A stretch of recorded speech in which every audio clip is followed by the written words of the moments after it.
There are all kinds of wins in marketing. A new campaign takes off, demo requests increase, a new employee hits their stride, but the wins we don't often talk a lot about are the tactical, operational wins. On today's special episode of Demand Gen U, sponsored by our friends at SharpSpring by Constant Contact, Mark and I will discuss some of the tactical wins we've had this year, the wins that don't often get the credit they deserve. Demand Gen U is officially in session, but let's do it.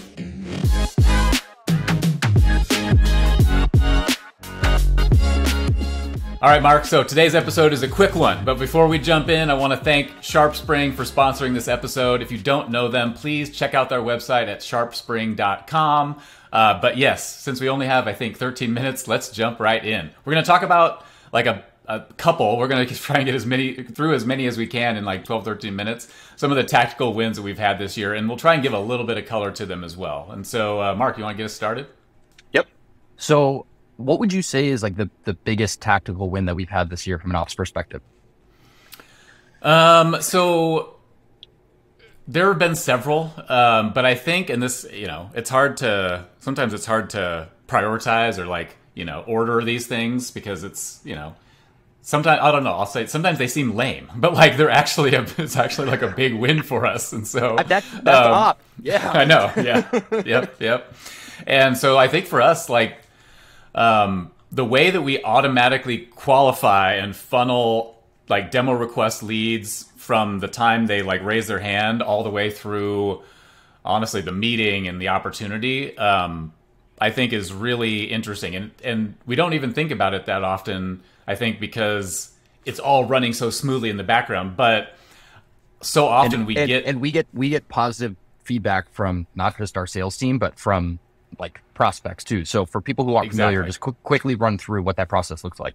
Yeah. So what we do is, well, we got a lot of things. So first off is we qualify early and often. And so we are happy qualifying people out of the process at any point. And so oftentimes in the ad itself, it's qualifying them in or out.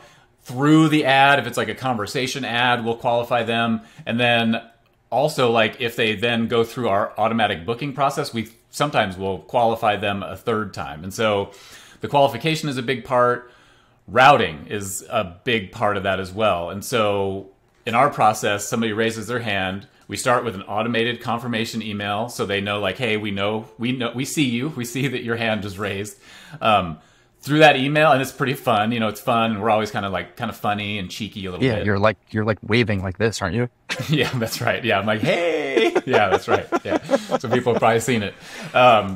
And then we give them a chance to automatically book time with their assigned AE, on their account. But if they don't take that, then about 24 hours later, our SDR team or the AE will get an alert, and then they can follow up with the person directly and really try and get that demo booked.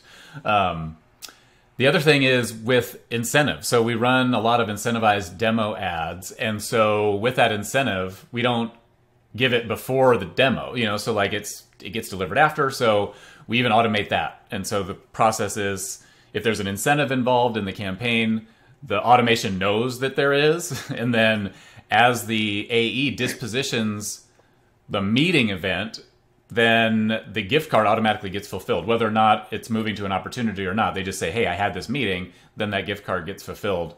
And then, we use different technologies. We'll use a lead gen form in platform. We use forms on our landing page. We use qualified chatbot. And so we use a lot of different things to get that done. So, yeah. And I think the one thing that I would add is there's a ton of work that we do from a marketing team perspective and really an ops perspective, but it's not just marketing ops, it's working with rev ops, and it's also working with our SDRs too. And it's really nailing that process down, and everybody's aware of the process and follows the same process. So nobody just sits in the ether and we're wondering whether or not they've been followed up with yet. Yeah, exactly. Yeah. Everybody kind of knows where they are. They have a way of branching off. So if they don't want to follow the automation, they can talk to somebody, even on the even on the page where they can automatically book their demo, somebody might even chime in there, a live person, and live agent can come, not agent, but like one of our AEs or somebody can come in and say, oh, hey, you need some help, or, that kind of thing. So you thought you were a lot of automation. AT&T per second. Yeah. Agent. Nice. Yeah. Our live agent. Just wait 1 second. Cool. Awesome. Well, let's move on to the next one then, because I know you're very, very passionate about this one, which is dynamic audiences. Yeah. We'll talk a little bit about what they are. And so dynamic audiences, normally when we're running audiences in campaigns, it's a pretty static list. We define industries or we upload a list of accounts, and it's a one-time thing. It's like, okay, here's the list. You uploaded it. That's my audience. That's what this campaign is running against. And that audience just is always the same. So dynamic audiences gives you a way of running a campaign, but having that audience always update. So like if somebody new comes in or folds out of that audience, that is updating, but the campaign doesn't have to change. It just changes who it's serving it to. And so, so if you think of like the areas where this is most important, you automatically come to like exclusion lists, right? That's the first thing you go to is, hey, I upload an exclusion list once a month maybe of my new customers, and then we don't market to them. But between that time and the next month, you've hopefully converting other people to customers. And, if you can take them out, it might be 10, 20 accounts, but still it's about efficiency. So you don't want to waste the money. You don't want to say the same message to them as if they were not a customer, or, if you're going to still advertise to them, you want to say something else, upsell or cross-sell motion, something like that. Well, and it gives them a bad taste in their mouth if they just bought this tool and they're like, well, wait, this is what it does. Like, I don't want to do that. Like it's a bad experience too. Exactly. Yep. And so exclusion list is one of the easiest to understand. So like we just set up a dynamic exclusion list. The audience updates every day. So if a new customer comes in, they get added to the exclusion list, and the audience within 24 hours is now updated, and they no longer will see the at least like net new prospect ads. Other places we do this, advertising to companies who are in pipeline. So I want to say a different message. I want to get them, closer to purchasing when they're already in pipeline. I don't want to pretend like they don't know who we are. And so, and companies come into and out of various stages of pipeline too. And so maybe stages 1 through 3, there's one message, and 4 through 6, there's another one. And so being able to have those pipeline audiences dynamically update and just have that campaign always running. So you don't really ever have to touch the campaign. It's like you're just, as audiences flow in and out of those pipeline stages, they just see those ads or they don't. And then that's one that our sales team is really excited about too, because they love knowing the fact that we can show different messaging to late stage pipeline too. That's not going to contradict anything that they're talking about in sales conversations. Exactly. Yep. And we're selling an advertising product really. And so if we're not good at advertising, then it just psychologically will rub off. Right. And so, so we got to be good at what we do too. And then another one is advertising to companies showing intent. And so again, oftentimes what we do with intent data in a manual sense is like download companies are showing intent, upload that into the ad platforms, advertise to them, and then update that list in 30 days again. Well, companies come into and out of intent as well in more frequent time frames than 30 days or however often you're updating it. And so you want to be able to advertise or not advertise to them if they're coming, if they're showing intent, or all of a sudden maybe that intent now is waning, which means maybe they already bought a competitive product and you don't want to waste your tight advertising dollars against that. So another efficiency play again, but dynamic audiences. It frees up a lot of time. Like it definitely frees up a lot of time, and you just get more accuracy in your ads. And I think prospects, customers, they'll appreciate that. If you listen to DGU, which we hope that you do, you know that we are very long-winded and never really talk about things as fast as we did just now. So if we're being honest, we actually cut the last topic that we're going to bring back in because I did not think we were going to finish 5 minutes early. So last topic, this is a meaty one.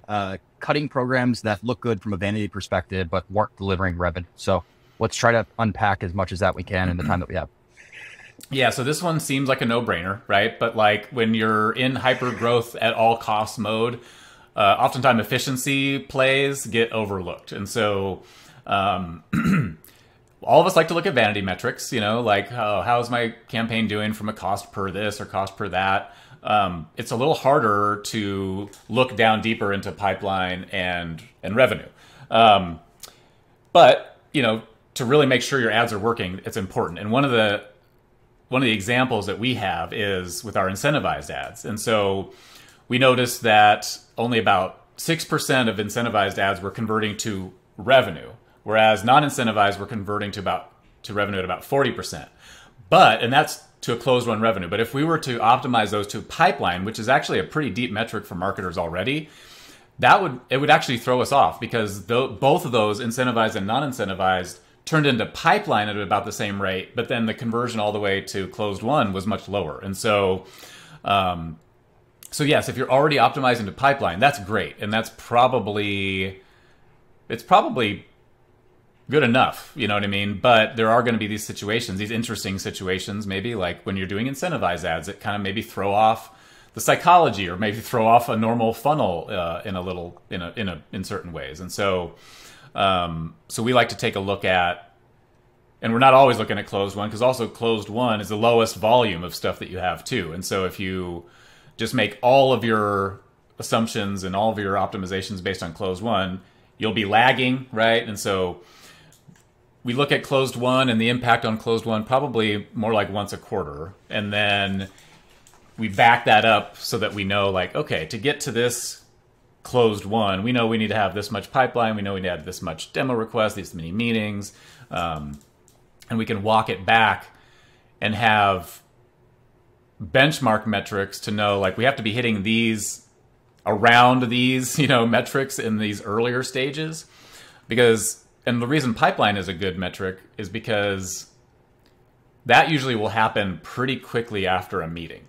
But then the time between that opening of an opportunity and the closing can be just like weeks, months, maybe even a year or more. And so that's why also, like, looking at the closed won is that lagging indicator. It might throw you off in terms of timing, but using pipeline as that proxy is definitely good enough.